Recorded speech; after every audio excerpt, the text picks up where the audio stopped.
예레미야가 아직 12대 뜰에 갇혀 있을 때에 여호와의 말씀이 그에게 두 번째로 임하니라.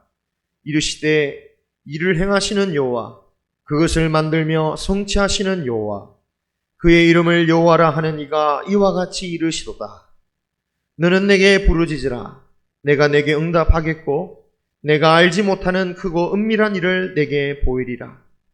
이스라엘의 하나님 여호와께서 말씀하시니라. 무리가 이 성읍의 가옥과 유다 왕궁을 헐어서 갈대아인의 치모와 칼을 대항하여 싸우려 하였으나 내가 나의 노여움과 분함으로 그들을 죽이고 그들의 시체로 이 성을 채우게 하였나니 이는 그들의 모든 악행으로 말미암아 나의 얼굴을 가리어 이 성을 돌아보지 아니하였음이라. 그러나 보라, 내가 이 성읍을 치료하며 고쳐 낫게 하고 평안과 진실이 풍성함을 그들에게 나타낼 것이며 내가 유다의 포로와 이스라엘의 포로를 돌아오게 하여 그들을 참과 같이 세울 것이며 내가 그들을 내게 범한 그 모든 죄악에서 정하게 하며 그들이 내게 범하며 행한 모든 죄악을 사할 것이라. 이 성읍이 세계 열방 앞에서 나의 기쁜 이름이 될 것이며 찬송과 영광이 될 것이요 그들은 내가 이 백성에게 베푼 모든 복을 들을 것이요 내가 이 성읍에 베푼 모든 복과 모든 평안으로 말미암아 두려워하며 떨리라. 아멘. 오늘 우리에게 주시는 말씀은 예레미야 선지자에게 부르짖으라. 그리하면 상상 못할 크고 은밀한 일을 보이시겠다라는 말씀입니다. 예레미야라는 이름의 뜻은 여호와께서 보내셨다라는 뜻입니다. 그런데 하나님께서 예레미야를 어디다 보내셨습니까? 멸망 직전의 유다였습니다. 그리고 그 듣는 사람들은 하나님의 말씀을 거부하는 사람들이에요.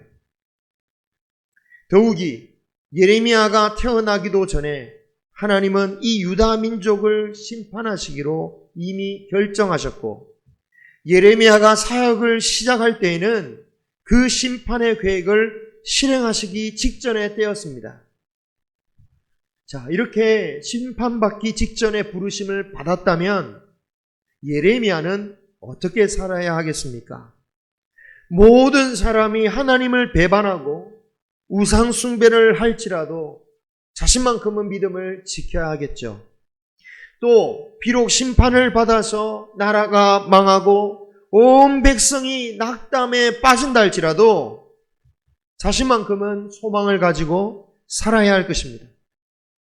또 모두가 자기 살기 바쁘다고 말씀을 지키지 않고 살아도 예레미야만큼은 말씀을 따르고 또 그 말씀의 핵심이요 완성인 사랑을 이루며 살아야 할 것입니다.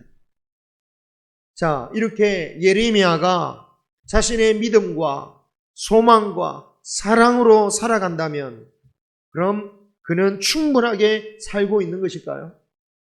아닙니다. 여기서 그는 한 가지를 더해야 합니다. 하나님께서 그 암울한 시대에 자신을 보내신 이유, 즉 하나님의 말씀을 전하는 소명을 다해야 된다라는 거죠. 비록 당시의 사람들이 그 예언을 듣기 싫어하여서 거부하고 심지어 자신을 죽이려고까지 하지만 그는 말씀을 전해야 합니다. 오늘 말씀이 되는 이 배경을 보면 1절에 그가 시위대의 뜰에 갇혀 있었을 때라고 말하고 있습니다. 왜?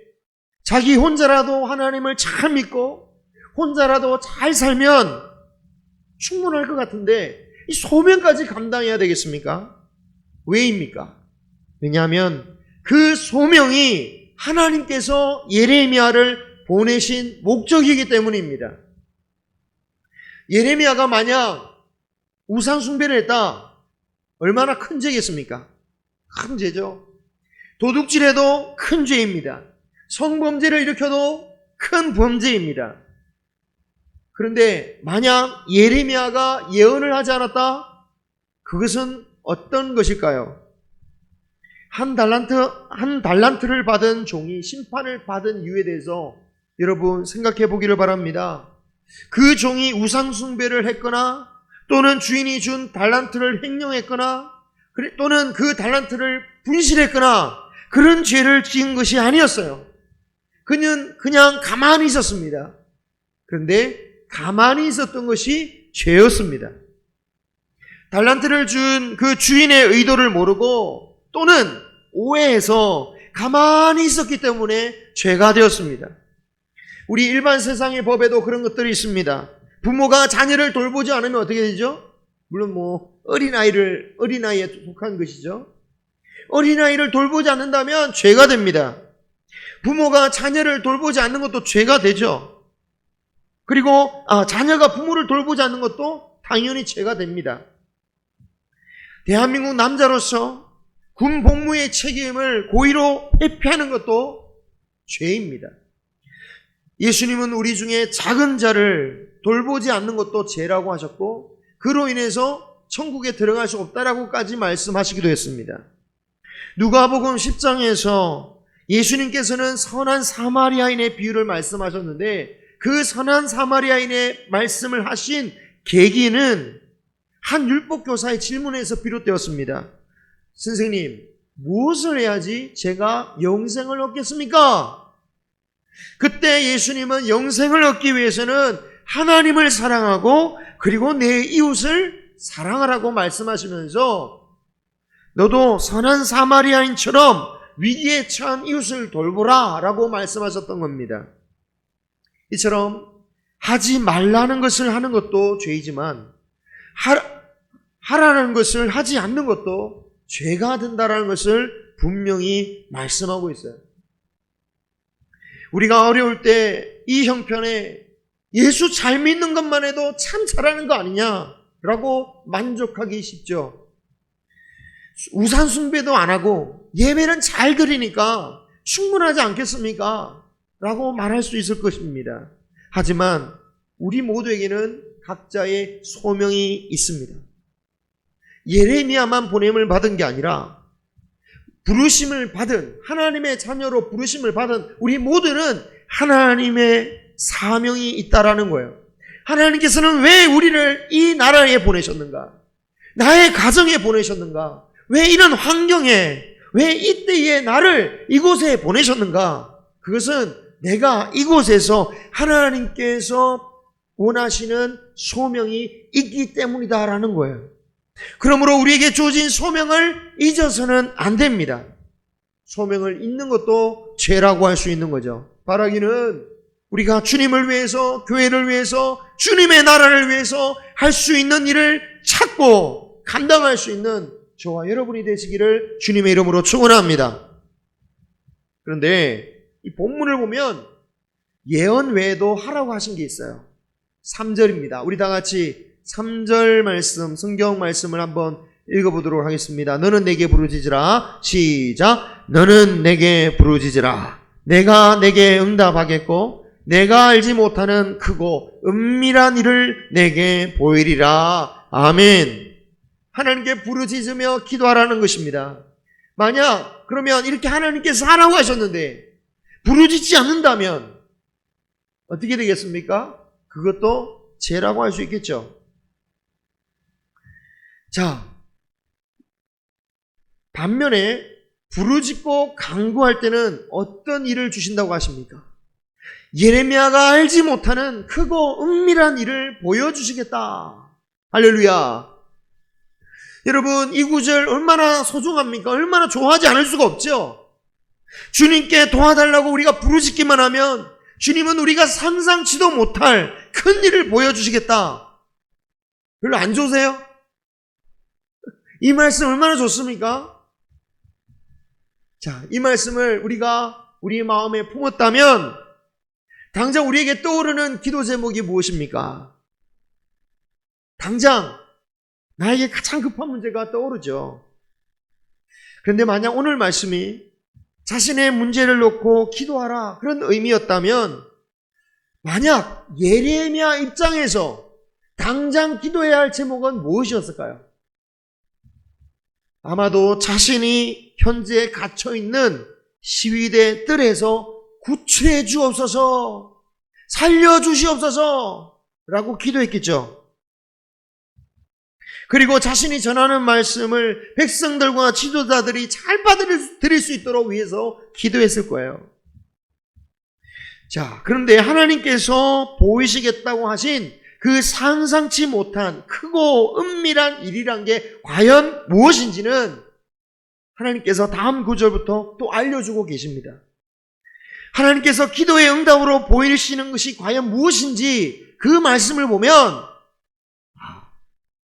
하나님께서 예레미야에게 부르짖으라고 하신 그 내용이 어떤 내용인지, 뭘 가지고 기도하라는 것인지를 알 수 있는 거죠.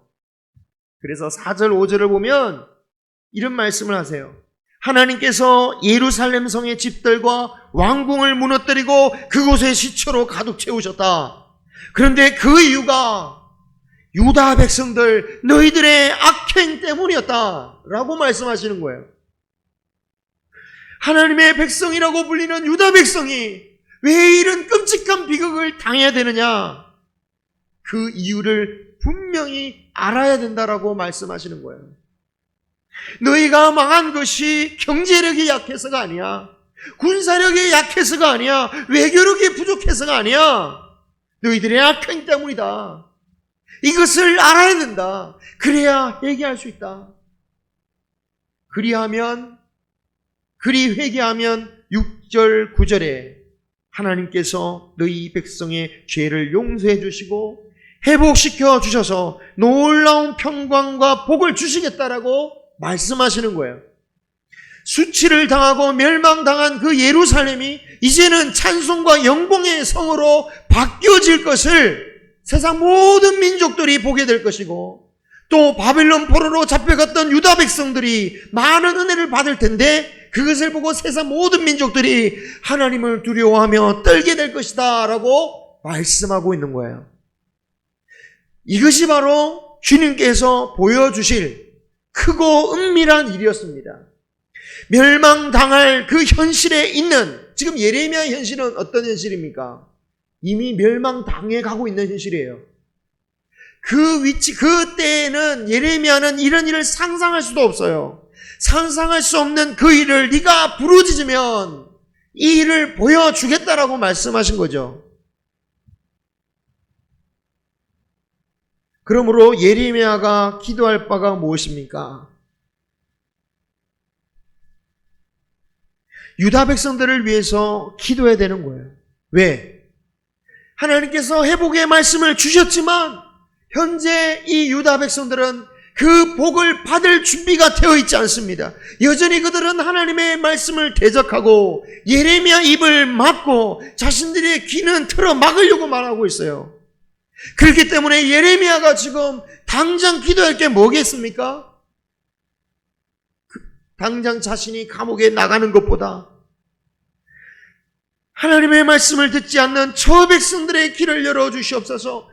포로로 끌려가고 나라가 멸망한 이 백성들 주여 불쌍히 여겨 주시옵소서. 하나님의 백성과 하나님의 나라를 위해서 기도하지 않을 수가 없는 것입니다. 자신의 개인 기도 제목도 중요합니다. 우리는 우리의 개인의 문제로도 주님께 부르짖어야 됩니다.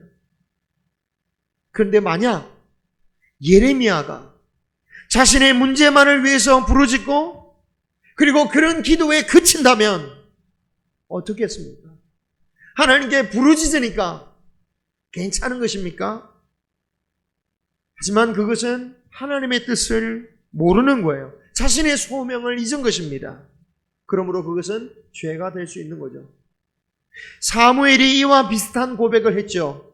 사무엘상 12장 23절 우리 다 같이 읽겠습니다. 시작. 나는 너희를 위하여 기도하기를 쉬는 죄를 여호와 앞에 결단코 범하지 아니하고 선하고 의로운 길을 너희에게 가르칠 것인즉 아멘.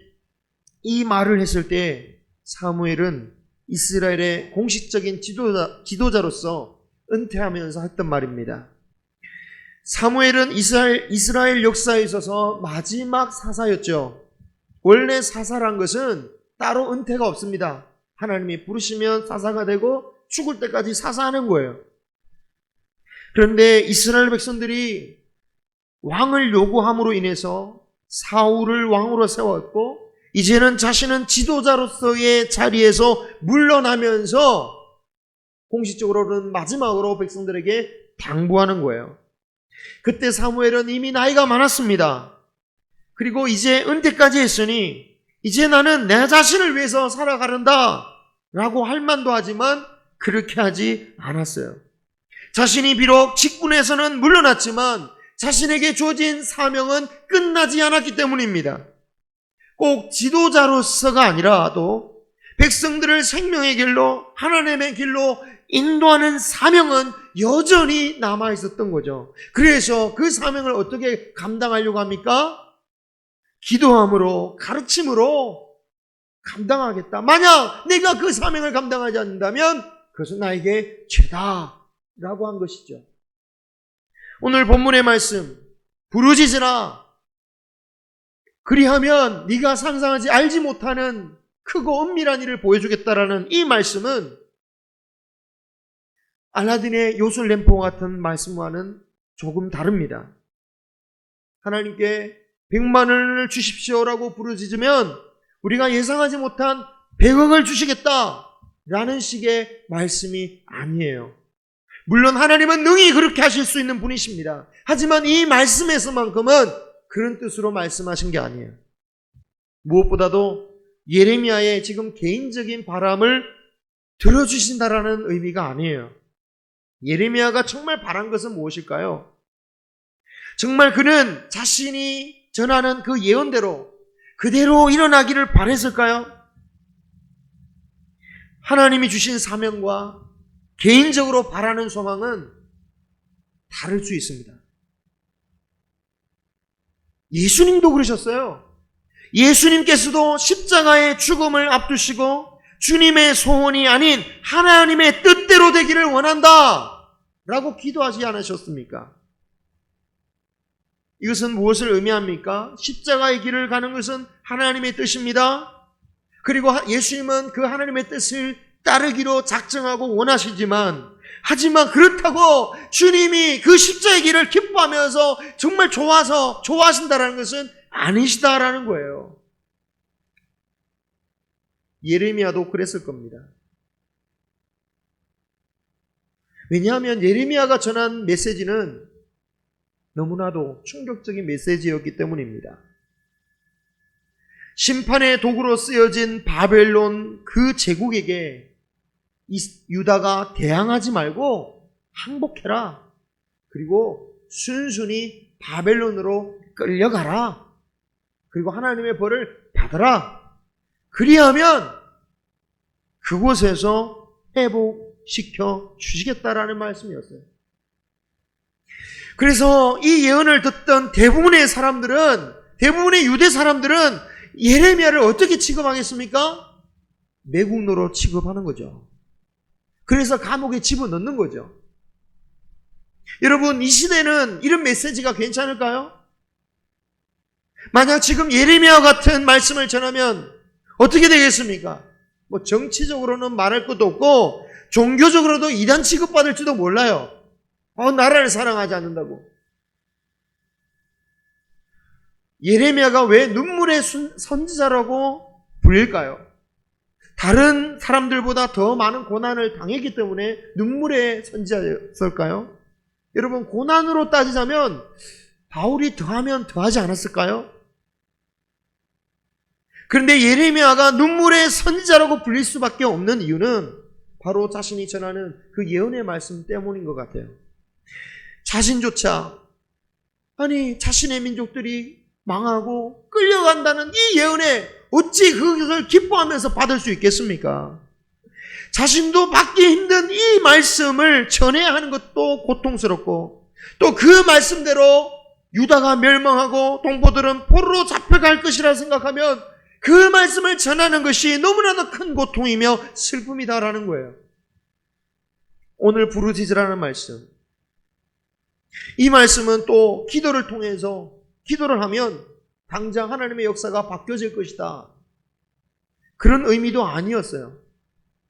즉, 하나님께 부르짖으면, 네가 지금 부르짖으면 유다 망하지 않게 해줄게, 그런 말씀이 아니었어요. 예레미야의 부르짖는 기도에도 불구하고 유다가 망하는 것은 하나님께서 이미 정하신 것이었습니다. 그와 동시에 세월이 지나 다시 유다 백성들을 그 바벨론 땅에서 회복시켜서 돌아오게 하실 것도, 부흥의 역사를 일으키실 것도 이미 하나님께서 계획하신 바였어요. 그럼 도대체 예레미야는 왜 부르짖어야 합니까? 하나님께서 다 정하셨는데 왜 부르짖어야 한다라고, 기도해야 된다라고 말씀하시는 것이죠? 왜냐하면 하나님께서는 그의 계획과 역사를 기도하는 자들을 통하여 이루시기 때문입니다. 그리고 그 기도가 어느 정도 차기를 원하세요. 우리는 그 기도가 찰 때까지 기도해야 됩니다. 아무런 반응이나 징조가 없어도 우리는 계속해서 주의 나라를 위해서, 그의 뜻을, 그의 일을 위해서 부르짖고 기도해야 돼요. 그것을 우리가 어디서 알 수 있습니까? 계시록 8장 3절 5절을 보면 이 세상 마지막 심판날에 천사들이 모든 성도의 기도가 담긴 금향로를 하나님께 올려요. 즉 우리가 드린 모든 기도가 하나님께 그대로 그 향로에 담겨져서 전달되는 거예요. 그리고 그 금향로가 전달된 후에 한 천사가 그 향로에 제단에 불을 더 담아서 땅에 쏟습니다. 이 말씀은 향로에 담겨있던 우리의 기도들이 이 땅에 응답되어 이루어질 것을 말씀하고 있는 거죠. 이 땅에 이루어질 기도의 응답들, 그것들은 믿는 자에게는 무엇이 됩니까? 구원의 역사가 될 것이며 악한 자들에게는 심판의 불이 된다라는 거예요. 그러므로 우리는 당장 이루어지건 이루어지지 않건 하늘의 향로에 담길 그 기도를 위해서 부르짖어야 됩니다. 이것이 우리의 사명인 거죠. 심판의 날이 언제인지 우리가 모르듯이 언제 우리의 기도가 담긴 그 향로가 이 땅에 쏟아질지 응답될지 우리는 모릅니다. 하지만 우리는 차곡차곡 우리의 부르짖는 기도를 그 하늘의 향로에 담아야 된다는 거예요. 안타깝지만 우리가 함께 모여서 기도하자라고 말할 수 없는 때입니다. 그런데 오늘 예레미야도 마찬가지예요. 그는 시위대 뜰에 격리되어 홀로 갇혀 있습니다. 그런데 바로 그런 예레미야에게 부르짖으라고 말씀하시는 거예요. 갇히고 외로운 그 현장에서 기도하라고 하십니다. 왜 그런 상황에서 하필 그런 곳에서 기도해야 합니까? 왜냐? 유다의 멸망이 가까이 왔기 때문에. 우리에게도 주님의 마지막 날이 가까이 왔습니다. 예레미야가 뜰에 갇힌 것처럼 우리는 전염병에 의해서 각자 갇혀 있습니다. 그러나 그 갇힌 뜰에서 예레미야가 부르짖었듯이 우리도 각자의 처소에서 주님께 부르짖어야 돼요. 예레미야가 무너져가는 유다와 백성들을 위해서 부르짖어야 했다면 우리는 누굴 위해서 기도해야 되겠습니까? 가장 명백한 것은 한국교회와 성도들입니다.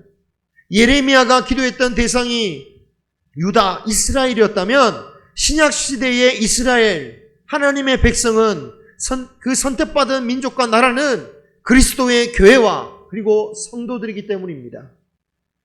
왜 지금 그런 기도를 해야 되는지 아마 다 잘 아실 줄 압니다. 한국교회가 위기다라는 말은 정말 면역이 될 만큼, 그 말에 면역이 될 만큼 오래도록 많이 들어왔던 말이지만 지금은 정말 큰 위기를 맞고 있습니다. 지난 수십 년간 늘어나던 교회에 대한 혐오증은 극에 달해 있는 것 같아요. 심지어 그리스도인이 성경책을 들고 있는 모습만 봐도 어떤 사람들은 두려워하거나 같이 엘리베이터를 타지 않으려고 하는 그런 현상이 사회에서 일어나고 있습니다. 교회에 대한 혐오증은 역사 속에서 늘 있어 왔습니다. 하지만 역사가 지나가면서 그 혐오증은 부당한 편견이었다는 것이 항상 밝혀졌죠. 하지만 지금 우리 교회가 받는 비난과 혐오증 역시 부당한 편견이다라고 과연 평가될지 정말 염려가 됩니다. 이 일로 인해서 교회 내에서도 분열이 일어나고 있죠. 어떻게 전염병을 대처할 건가? 그 자세에 따라서 교회나 목회자나 서로 하나님의 말씀대로 하지 않는다고, 성경을 제대로 알지 못한다라고 이야기하기도 합니다. 또 개교회 내적으로는 신앙이 약한 다음 세대들이 이때를 계기로 대거 교회에서 이탈되는 현상이 벌어졌습니다. 선교지와 선교사님들의 문제는 더욱 심각하죠. 많은 선교사님들이 국내로 돌아오셨습니다. 또는 현지에 계셔도 사역할 길이 없어 하염없이 기다리고 있는 상황입니다. 그러므로 우리가 지금 이때에 부르짖어야 됩니다. 이것은 하나님께서 우리에게 원하시는 것이다 라는 거죠. 내 코가 석자인데 무슨 마음으로, 무슨 진실된 마음으로 교회와 하나님 나라를 위해서 기도할 수 있을까? 여러분, 그렇죠. 당장 내 문제가 힘들고 그것만 놓고 기도하기도 쉽지 않죠. 하지만 그것이 우리의 생각이라면 주님께서 우리에게 하신 그 약속, 주님께서 하신 말씀에 귀를 기울이고 그 말씀을 쫓아가기를 원합니다. 주님이 뭐라고 하셨습니까? 마태복음 6장 33절 시작. 그런즉 너희는 먼저 그의 나라와 그의 의를 구하라. 그리하면 이 모든 것을 너희에게 더하시리라. 아멘. 우리의 축복, 어디서 만약 내가 하나님의 나라를 먼저 구하면 그것은 저절로 주신다고 하셨어요. 왜? 하나님은 나의 아버지시니까. 나의 아버지시니까 저절로 하나님께서 주게 되어 있다라는 거예요. 바라기는 우리의 부르짖음으로 우리 민족과 교회와 하나님 나라, 그리고 우리의 가정과 기업에까지 우리가 상상할 수 없는 크고 놀라운 일을 경험하시기를 주님의 이름으로 축원합니다. 기도하겠습니다. 하나님 아버지, 우리의 현실이 어려워서 주의 나라를 위하여, 주의 뜻을 위하여 기도하지 못합니다. 또는 내가 주님의 나라를 그만큼 사랑하지 못하였기 때문에 양심 때문에 주님 기도하지 못할 때도 있습니다.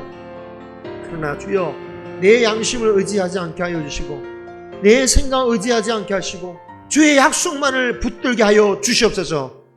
예레미야가 자신이 전하는 그 예언의 말씀이 너무나도 힘들었지만 하나님의 말씀을 붙잡아 이 길만이 살 길이라고 백성들에게 그 무서운 말씀을 전하였던 것처럼 주여 하나님 아버지, 우리들도 우리의 생각 내려놓고 주님의 말씀만이 살 길임을 알고 먼저 그 나라와 그 의를 구함으로 아버지 되신 하나님께서 내리시는 그 축복을 다 받는 저희들 되게 하여 주시옵소서. 오 주님, 감사드리오며 예수님 이름으로 기도드리옵나이다. 아멘.